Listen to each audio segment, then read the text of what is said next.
And welcome back to our next edition of the CBB Review Studio podcast. I am Dan Siegel, joined by Matt Majinski, my co-host, and we are live here with a New Year's Day special here on January 1st. Welcome back, guys. We will be previewing the conference play in 10 different conferences on this episode. So we'll go Power 6, we'll go AAC, A10, Mountain West, West Coast Conference. We'll give our championship picks and our dark horse picks for each conference. And before we get to that, though, just quick news and notes from this past week in college basketball. Not much has happened, but definitely a few storylines to touch on.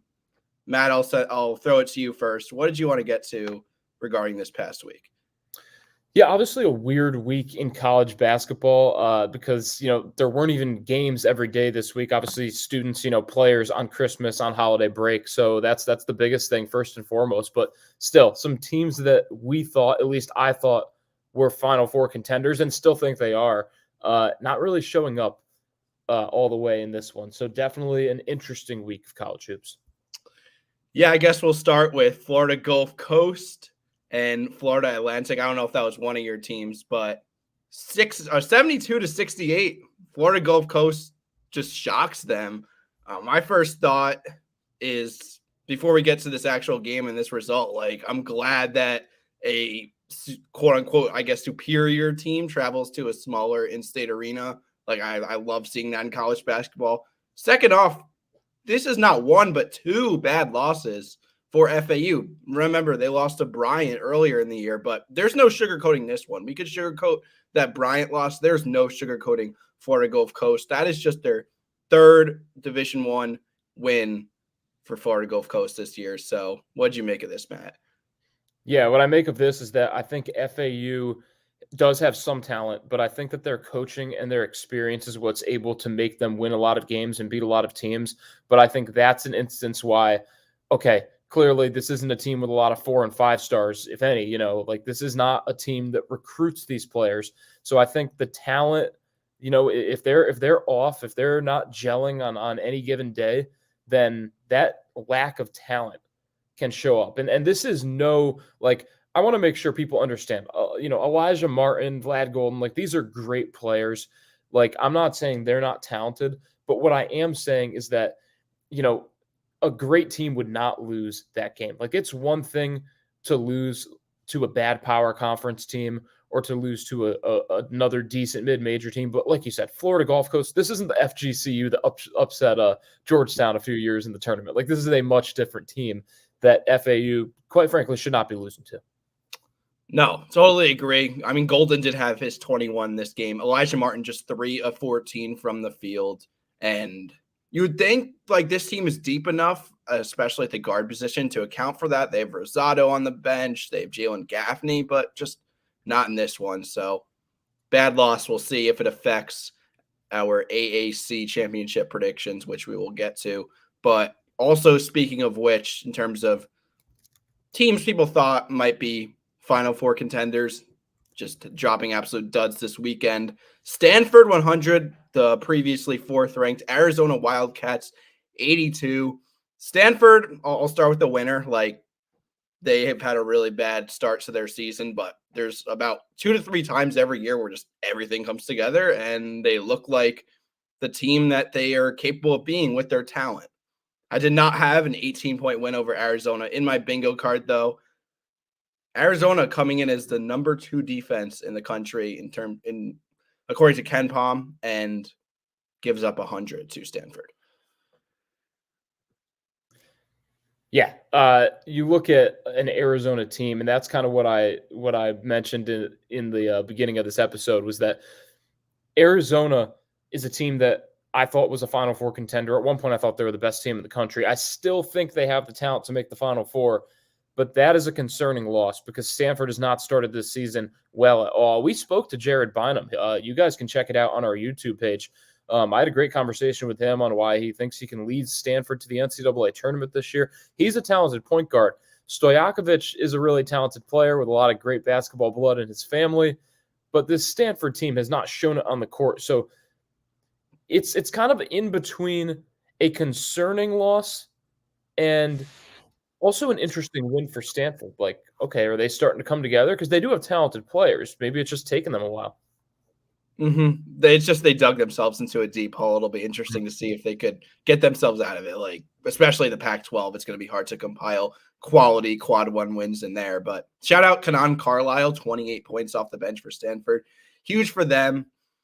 In terms of other games this weekend, I have two that I just wanted to touch on, not go in as much depth, but Virginia smoked by Notre Dame, 76-54. That offense in Charlottesville is just brutal.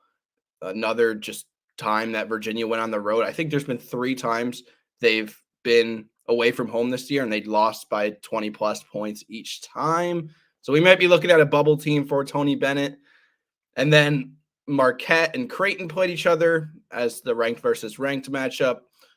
Golden Eagles winning that one 72-67. Kind of an expected result. Creighton now 0-2 in Big East play, albeit they played 2 top 5 Big East teams, in my opinion, and then a much-needed pair of bounce-back wins for the Golden Eagles. They're back on the right track.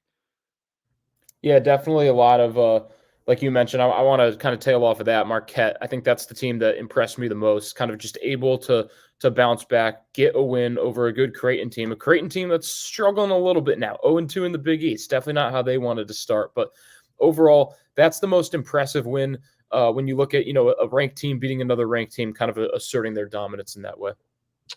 And then, and this was not really a game news, but just a big roster related news this past week. So Terrence Shannon for Illinois, their superstar, has been charged with a rape case, and he will be suspended for obviously the foreseeable future. And when we're talking about things like this, it's a lot deeper than what's happening in college basketball. But as a college basketball site, that this is the angle we are going to analyze it from. So that's obviously, needless to say, huge loss for what I had. I don't know what they just were in the AP poll, but I had them 8 in my personal rankings for CBB Review. I mean, that's 22 point per game player, as well as a great defensive player. That's tough to replace. When I look at Illinois now, I'm not as much concerned about like, oh, are they going to play cohesive? Are they going to like be able to share the rock? I'm concerned, like, do they have a go-to scorer now? Do they have somebody in crunch time that you could look to? You need a big bucket, he's going to get you one. Now it's obviously Shannon previously. Marcus Damask, maybe. Like, he's the guy you could lean on. He's dynamic enough, I think, to create mismatches, but could he do it like night in and night out in tough Big Ten games? I don't know. Yeah, I mean, you mentioned it there. Obviously, when you look at the charges, the allegations, that's something that's going to have to work itself out one way or another. And Illinois can't worry about that. That's all on Terrence Shannon, all on the legal system. And obviously, we don't know what's going to happen there. But what we do know is that Illinois is down their best player. And this was an Illinois team that I was starting to come around to. I was not high on Illinois coming into the season. Terrence Shannon had been balling out. Marcus Domask, there's a lot of players on Illinois. Quincy Guerrier, it looked like it was a team that was coming together, maybe could even rival Purdue in the Big Ten. Now, no way. I think it could still be a tournament game, but I mean, I still have Illinois in my top 25 because of the whole body of work that they've done, and I want to give them the benefit of the doubt that this is not just the Terrence Shannon show. But without Terrence Shannon, I don't know what show it's going to be anymore, and I think this is now just your average tournament team. Oh yeah, I mean, I put them 8th because I'm going at this point in the year 100% resume based. That said, like they're not going to stay there. They're going to drop very quickly. All right, let's get into the main body of our episode. We're going to talk about conference champions and conference dark horses. We're going to go with our top 10 conferences in the country. So let's start with the power conferences. Conference plays upon us. Most of the conferences have had a couple games in, so we have a little bit of data to go based off of. Others have not started yet, but we're going to go with the one that has started yet to start. Let's go with the ACC. So, Matt, we'll start with our winner. Who is your ACC champion pick for the regular season? Yeah, I mean, right now, obviously, there's a couple of teams that could be, and I think we'll probably go through these same teams, one of them. I mean, you look at the top teams, Duke, Clemson, North Carolina. I do think that Virginia's still there, even though they had that concerning loss to Notre Dame. If I'm going on those four for who's going to win the regular season, I just think you can't go any further than North Carolina's experience. I mean, R.J. Davis, Armando Bacot, these guys have been there for multiple years. Hubert Davis, in a short time, has become a proven coach. And I think that the other team I could pick would be Clemson, because Clemson obviously has a lot of experience as well, but North Carolina's done it together in the ACC. Clemson's been a bit of more of a pleasant surprise, so I'm going with the Tar Heels. Me too, yeah. I mean, R.J. Davis has taken another step up. Like, that's a potential All-American right there. And then you got Bacot, who a little bit, his production dipped, his usage dipped, like, to begin the year. He's gotten a lot better. Like, he's picked it up and become what we're accustomed to. So I'm going North Carolina. As far as dark horse is concerned, though, I'm going to go Wake Forest with my dark horse. So they've had a few early losses on their resume that kind of, I feel like a lot of people saw them.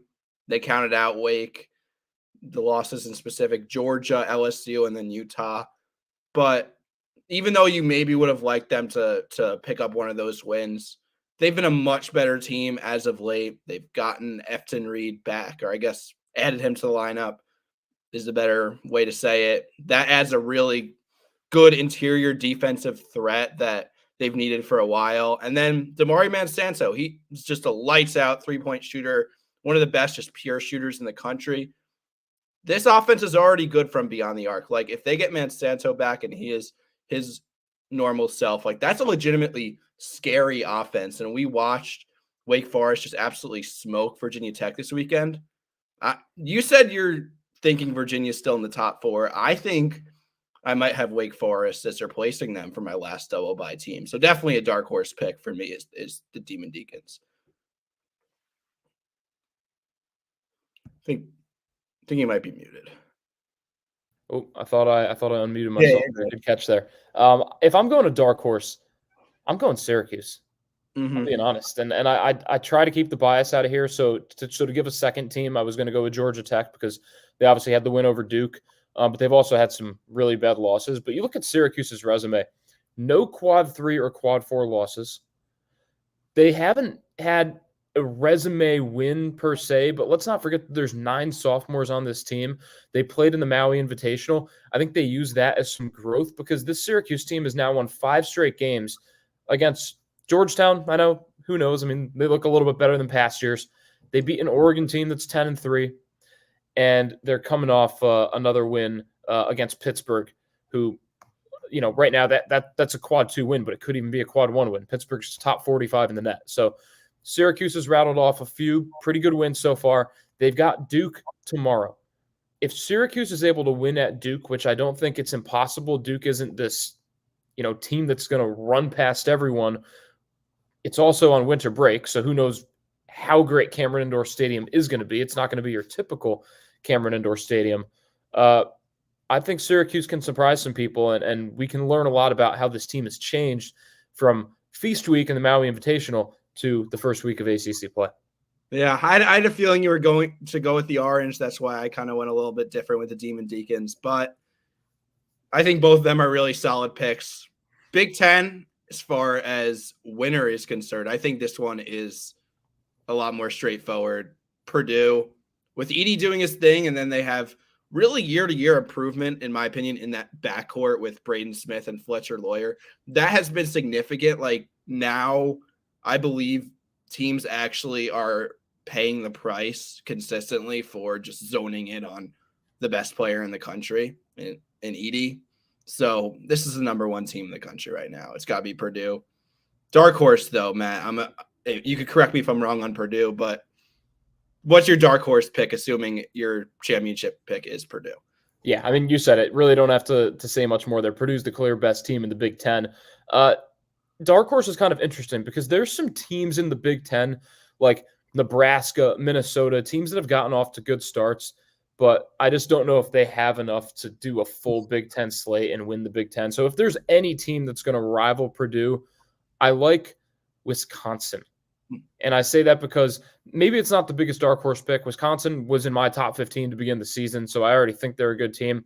They had some interesting losses to start the season, obviously. I mean, at Providence, who knows about that? But at this point, we do now know that Providence is a good team. They're a top 25 team. So you look at Wisconsin's other losses, no one's going to shame them for losing at Arizona. I know it was not a close game, or against Tennessee.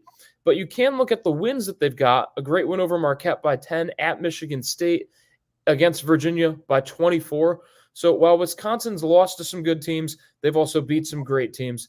And I think that, if they could ever beat Purdue once, they're my dark horse to win the Big Ten. Yeah, the word dark horse is kind of interesting because it's like Purdue is, I haven't looked at the odds, but I'm assuming they're just such heavy favorites that anybody that's not Purdue could be considered a dark horse. That's why I went with Wisconsin as well. And yeah, I mean, they're like legit offensively.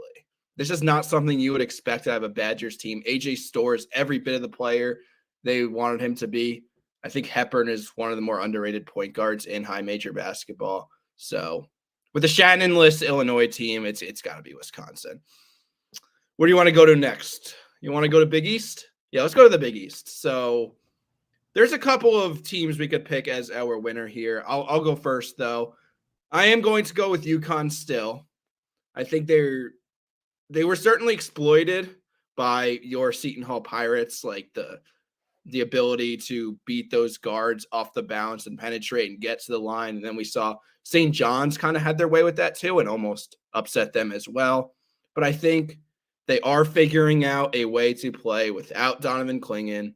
Samson Johnson finally had a big game. That's great to see.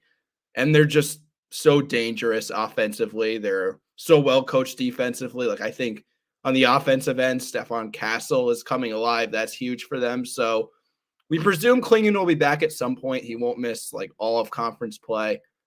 I'm still going to go with the Huskies. What about you?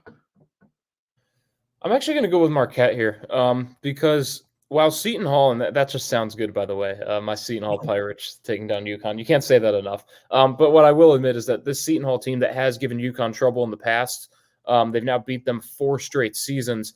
This is probably the least talented Pirates team that's done that. At least I think so. I haven't seen a lot out of this Seton Hall team. You saw them struggle against Xavier in a big way. So I'm going to go with Marquette simply because I still believe that Tyler Kolek is the best player in the Big East. And I think that UConn's, I mean, they're good. Don't get me wrong. They're a Final Four contender. But throughout this whole season, what's this team going to be? Because Jordan Hawkins and Adama Sanogo are 2 big losses when it comes down to it. And I think you did see that in the Seton Hall game. So I'll be interested to see what other Big East teams are able to pry out of them. I think Marquette just has a lot more that's gelling together for them at the moment. And we just know what this Marquette team is made of.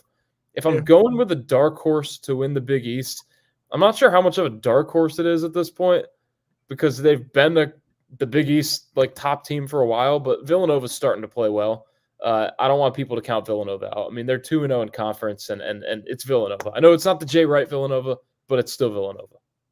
Yeah. No, that's exactly what I said. Because I think everyone's just counting them out because they had some bad losses early. Like they did not do well against the Big Five of Philadelphia. Like they lost to some smaller schools that were local. So that's not good. But then people were just like, oh, I had my doubts in Kyle Neptune as a coach. This confirms it. Villanova is not going to be good under Neptune. And I'm asking, what if just talent simply prevails? Because nobody has doubted that this is just a really good, talented team. So lately, I feel like talent has been prevailing. They beat Creighton on the road. They 40-piece DePaul, as one should. And for all the talk about the transfers, it's the veteran returners that have really been those guys this year. Eric Dixon, Justin Moore in specific. Those are the guys that have led the way. The experience is important. And I think I would not be surprised to see Villanova like right in the mix of the top of the Big East. Now, I don't know if like I view them as having the highest ceiling as much as like being a safe pick to be in the top 5 for sure, but that's maybe a debate for another day. But I think for dark horse, I'll pick Villanova as well. Then let's move on to the Big 12 here. So I feel like this is also for championship wise, it could be one of 2 teams. it's probably Kansas or Houston. I'll start with you, Matt. Which one do you think of those two, or do you think of someone else? Yeah, I mean, I just don't know if you can pick any other team than Kansas as Mm. long as Bill Self is there, as long as they're recruiting the high-level players that they are, bringing in players like Hunter Dickinson. Kansas is a national championship favorite still at this point. And so is Houston. I mean, Houston's proven themselves, but I just have to go with the Jayhawks. It's not as clear-cut, though, as some of these other picks have been. Obviously, the Big 12 is more like the Big East, where you could pick a couple of teams.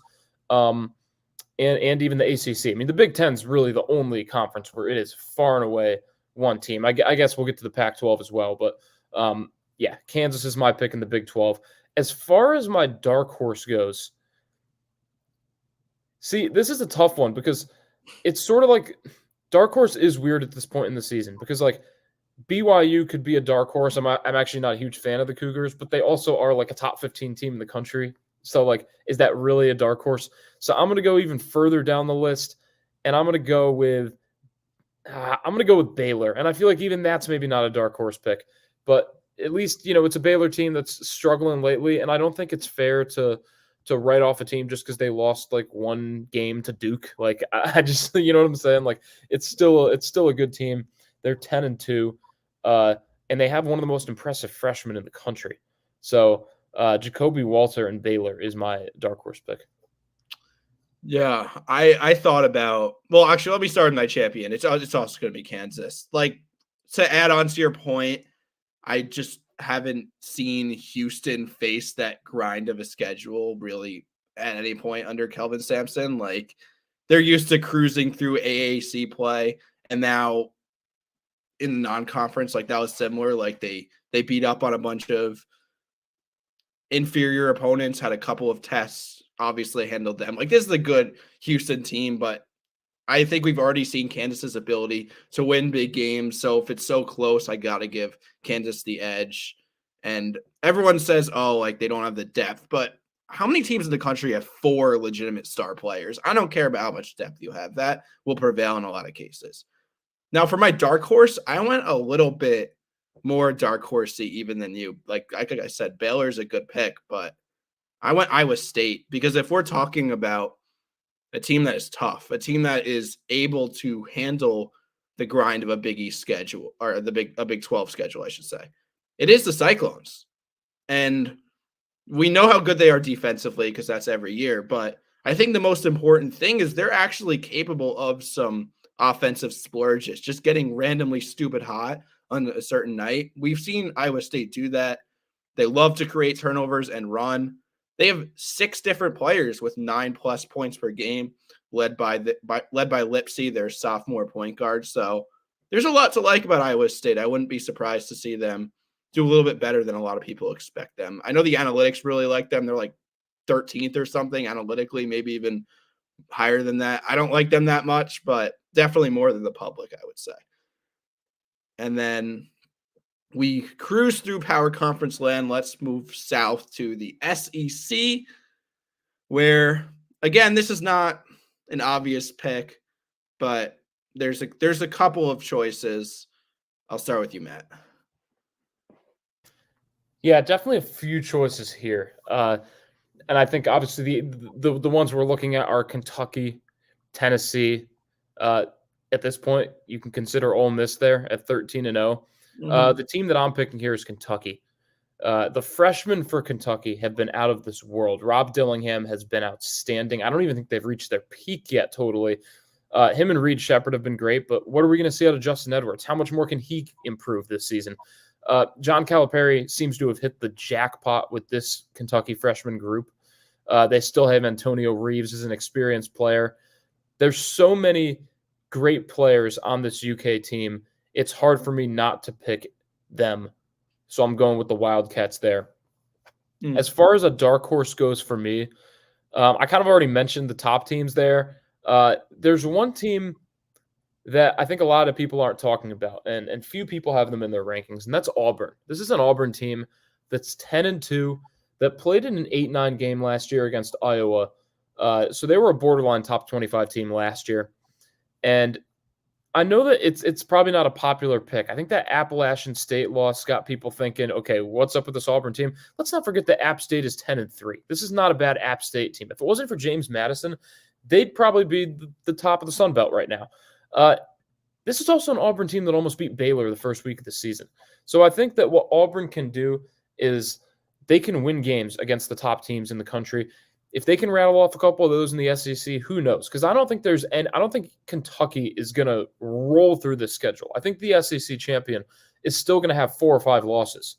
So I think it's going to be between a couple of teams. And if Auburn can get hot, I like their chances. Yeah, I've been kind of having Auburn as like that fringe, like 26-30 range for the last couple of weeks. So not a bad pick, a pick that is definitely one that I think is being underlooked. I am not going to go Kentucky. Yes, is the comment says, like, they are a team that I think could peak in the tournament, and they're so fun. I'm picking Tennessee. Tennessee's not nearly as fun to watch as Kentucky is, but I think they're the safer pick. They have their defense to fall back on. It's close between them and Kentucky, and it's hard to say, like, oh, I could count on Kentucky making a run the tournament because they haven't done so in so long. But I think if we're talking regular season, I'd rather pick Tennessee. Like, Dalton Connect is he had question marks. Is he a legitimate SEC player? He's more than just a legitimate SEC player. He's a really good scorer. And then we got to expect Kai Ziegler to, at some point, get back to even like a shadow of himself. He's just been battling the ACL injury, not putting up numbers, not putting up minutes. I don't know what's been going on with that, but I'm going to pick Tennessee as my winner. And then for my dark horse, I'm going to go Alabama. So I think their defense is very iffy. Like, they are just not as fast in transition as they've been in the past. They get beat down the court a lot. But, man, just that offense, it's hard to count them out. Like, we know Nate Oates is that heavy three-point shooting team every year. But there are nights where they've gone like 6 for 33, 7 for 39, and still put up a bunch of points because they're one of the most efficient two-point shooting teams in the nation. Like, Mark Sears could get to the rim. Brett Nelson, huge addition. I think Alabama is just a program that I just respect year in and year out. I'm always going to have them in the mix. So I wouldn't be surprised to see them kind of sneak up on people this year. Final power conference. We are going to go with the Pac-12. Okay, this one's easy in terms of champion. We got Arizona. But, Matt, my question to you before you get to your dark horse is, does that Stanford loss concern you in that do you think they're any less of a clear pick, or are they still the clear pick? In my opinion, they're still the clear pick. I think they're still the clear pick, but I think that it jumps other teams into the conversation where now a dark horse becomes it's less of a dark horse. A dark horse could be more of a realistic pick, if that makes sense. Like, in some of these other picks, we're picking a dark horse just for the sake of picking a dark horse. Now, if one of these dark horses wins, well, okay, we see why. Because Arizona couldn't beat Stanford, one of the worst teams in the Pac-12. Again, I kind of talked about that earlier for those that missed it. Maybe the Stanford team is coming along. I want to give them the benefit of the doubt. We're still early in the season overall. We haven't even reached the halfway point. Maybe the Cardinal are going to end up being a better team in the Pac-12. Arizona's still my pick to win the Pac-12. But this is one of my favorite conferences. I couldn't wait for this one, honestly, because there's so many teams here. I don't know if they're much of a dark horse anymore because of their win last night, but Utah is an amazing team, and they're a team that we need to start talking about more on the national scope, because Brandon Carlson is one of the best players in the country. Not even on Utah, not even in the Pac-12, in the country. He is a bucket, and he's not alone. This is a Utah team that is 11-2. They've won 2 straight games to open Pac-12 competition, and over a Washington State team that's 9-4. And over a Washington team that has one of the top wins in the country. I mean, Washington already beat Gonzaga. They look like a team that could be a contender as well in the Pac-12. But now I'm a little bit uncertain with their 0-2 start. But Utah, Carlson, he's not alone. Gabe Madsen was the other guy. He is a guy that I've watched this Utah team a few times, and he's a fun player to watch. There's just so much to like about this Utes team. I'm almost ready to change my pick overall and say that Utah is going to win the Pac-12. No, I've had Utah in my rankings for the last several weeks, so definitely something I agree on. But I'm going to go a little more dark horsey, so to speak. I'm going to go with the Oregon Ducks, who for now they've been staying above ground. Right, they started 2-0 in conference. They have that combination of mostly experience, but then they got the young upside guy in Jackson Shelstad, who's been great. And I think the most important thing is N'Faly Dante will be back soon, and he came out in his first game, put up 16 points, 21 rebounds, and then got hurt. But everybody kind of noticed him, and then everybody kind of forgot about him as the season went along. And Oregon kind of, has been a little bit mediocre. But N'Faly Dante will be a huge addition back into the lineup.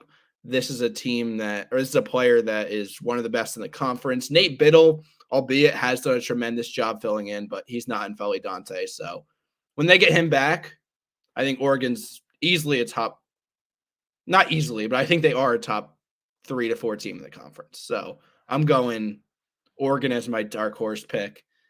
And then we move on to we'll go a couple of non-power 6 conferences. I wanted to say the word mid-major, but this is no, not for this league. But the AAC, so this is also, I feel like, a 2-horse race. I'm going to make my case first for this. I'm going to go with Memphis over FAU. I don't know what pick I would have made before the weekend, but this is absolutely the pick I am going to make now. So if we're comparing Memphis and Florida Atlantic, I think both teams are susceptible to a quad 2, quad 3 loss here and there. That's what's going to be their test a lot in the American Conference. But I just think I'm comparing teams right now, comparing rosters. Memphis is significantly better. They're athletic.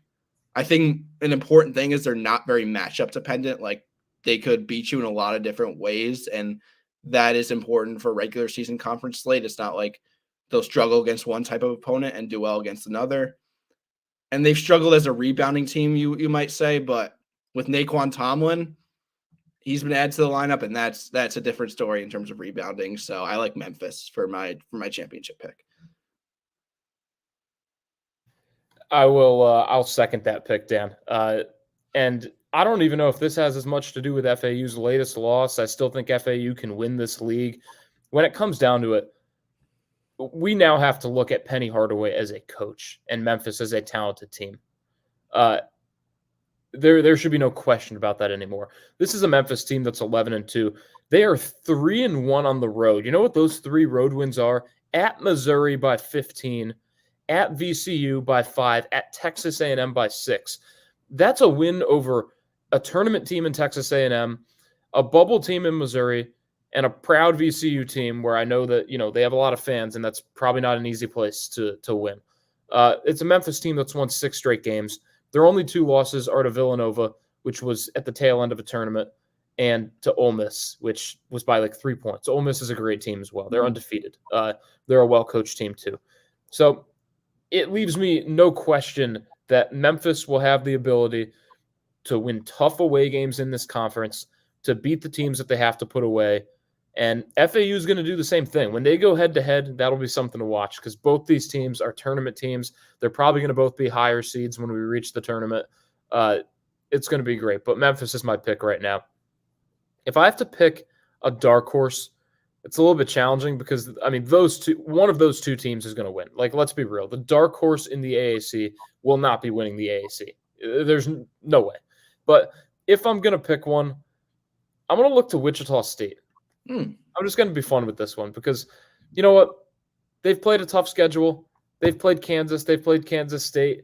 They don't really have any resume wins right now. But again, let's just have fun with it. Let's just say Wichita State catches fire. I've always liked their program. Let's go with the Shockers. They'll shock some people. Yeah, if we're going to have fun with it, I'll go Tulane. I think Kevin Cross is incredible. That's a player I think a lot of people need to know more about because this is a guy that had triple doubles in consecutive games. That's one of 3 players to ever do that. And they are they could bully a lot of teams inside. They're top team in free throw rate, second in 2-point percentage. They're 9-3 right now. This is I'm gonna admit I have not watched a lot of Tulane, but like I look at their team profile and I look at Kevin Cross and I think it's a fun team to watch. And like you said, I don't think they're winning the conference, but Tulane against Memphis, Tulane against FAU could be challenging. So that's what I'll go with. For our next conference, let's stay on the East Coast, or at least the eastern portion of the country. Let's go with the Atlantic 10. So is your winner anything but Dayton, Matt? I don't think it can be. You got Deron Holmes, and after the stats that he put up the other day, I'll bring them up here because they were quite amazing.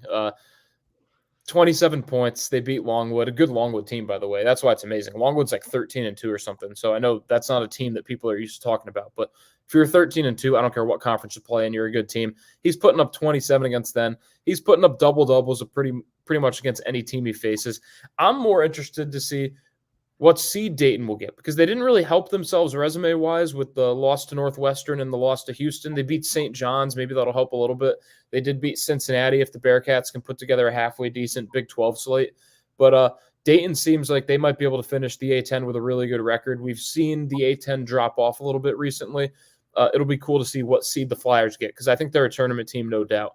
I'm going to stay in New York State with my dark horse pick, and I'm going to take the Bonnies of St. Bonaventure, albeit a team that we do cover up here for my full-time job in Rochester, so a team that I have seen once or twice, but they look good in that FAU game. They look like a team that could play some defense.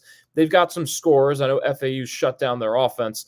They had a big game winner against Akron this past weekend to get to 9-3. A pretty good Akron team as well. So why don't I go with the St. Bonaventure team that already did have a power conference win over Oklahoma State? It's not a great Cowboys team, but I think it is a great St. Bonaventure team, one that can win 20 games and one that maybe could even beat Dayton once this year. Yeah, I don't think Dayton is that clear in a way the best team. Like I think they're unquestionably the best, but I don't think they're that much separated from the rest. Also, we did have the COVID year, which they could have been a 1 seed, but technically Anthony Grant has not made it to the tournament yet. So I don't really want to use like the phrasing like this is definitely a tournament team, although this is definitely their best team they've had other than that year. As far as my dark horse pick, I'm going to go with St. Joseph's team that a lot of people had like sneaky top third of the conference to start the year. And they might even be better than that. What is it in specific that this team does well? Well, they're just a really good shooting team. That's their identity. They're going to shoot the lights out. So that's what makes them dangerous. They might lose to some bottom teams if they have a poor shooting night, but I think they do win a good amount of conference games, get the double bye. Eric Reynolds is a guy I really like to talk about because he's just a bucket. He has been for a couple of years, but people are starting to notice this year when he took Kentucky to overtime pretty much single-handedly, and then a week later took down Villanova. Like this St. Joe's team is 10-3 right now, and they do have that really head-scratching loss against Texas A&M Commerce, but that was early. I think they put that behind them. So Dayton's my winner, but there's a couple teams that could absolutely challenge them. St. Joe's in specific is the team that I think people need to be watching more. And then for our final conference of the afternoon, we're going to go with the Mountain West, a league that is just so like that tier in the 1 to like 5, 6 range in the conference is just, it's so like this could, let me put it this way. Could this be like a 5-6 bid league this year, Matt? The Mountain West is a power conference. Yeah. It's the Power 7 in college basketball. And this is no joke. I was telling this to a coworker the other day because he thought I was joking. And I was like, look, the Mountain West is arguably like better than half the power conferences out there. I'll just run through the list real quick for those that don't know. Colorado State is a team that can make the second weekend of the NCAA tournament for sure. Isaiah Stevens is one of the best point guards in the country. We know what San Diego State is capable of. We saw it last year going to the championship. We're seeing it this year, knocking off Gonzaga this week. That's not even talking about Nevada at 13-1, New Mexico at 12-1, who's been a popular Final Four pick from me, from others from the beginning of the season. Utah State is 12-1, and Boise State is 9-4. And they didn't even lose Tyson Degenhart and Max Rice. Boise State could get hot and beat whoever. So going off of that, my pick to win this conference at this point in the season is San Diego State. It was going to be Colorado State. I still have Colorado State above them in my rankings because of their overall body of work. But after the win this week over Gonzaga, I'm convinced that San Diego State is still the team to beat in this conference. But the team to watch out for me, and also I want to preface this, I still think that New Mexico can go the furthest, that they could be the most dangerous team in this conference because of what they have. There's so many great just teams in this conference overall and what they're capable of. Boise State, though, I think you might have been able to guess, they are my dark horse. They had a tough non-conference. They had a 5-game stretch there where they were at Clemson, against Virginia Tech, against VCU, against Butler, and against St. Mary's. They went 2-3 in that stretch. Not great, but not terrible overall. I think that if Boise State can get it going, they're a team to watch here in this league. I mean, again, Max Rice, he is someone that can just drop buckets. Tyson Degenhart as well. If they can get a little more consistent overall, and by consistent, I mean shooting-wise and consistent from the floor, I think that Boise State's a team that we need to watch out for. Yeah, I went San Diego State too. Like the same logic as you. Colorado State is superior if we're ranking like AP poll style, like we do it on our site, body of work, Colorado State. But Colorado State's not loaded with quality wins, and San Diego State, like, I just trust them more. I think it's between those two with other very much contending second-tier teams. But San Diego State, their coaching's good. They play good defense. They're multidimensional offensively. Jaden Ledee has silenced any of the doubters, including kind of us. Like, we thought before the year, does San Diego State have this alpha scorer, this guy that could step up amidst all these key losses in their rotation? That has certainly been Ledee. Dark horse pick, I'm going to go Nevada. Again, I think this is more of like a high floor pick, but this is a team that's constantly in the picture. Nobody talks about them enough. Once again, I think they'll be in the tournament.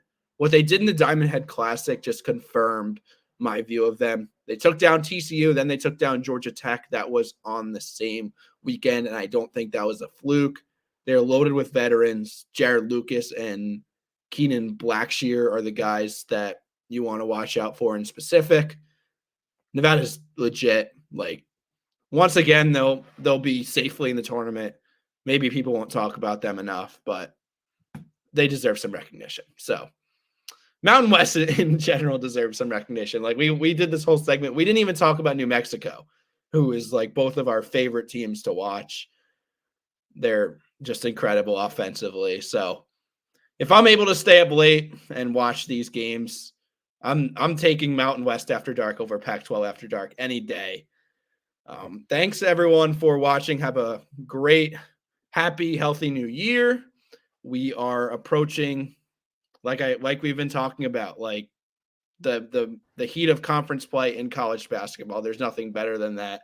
Be sure to continue to keep up with all our content at CBB Review. Like, you found us on the podcast, so be sure to subscribe and like us there, but also follow us on social media for all our other content.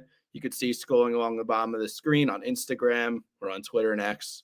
Thanks everyone again for watching and listening, and take care.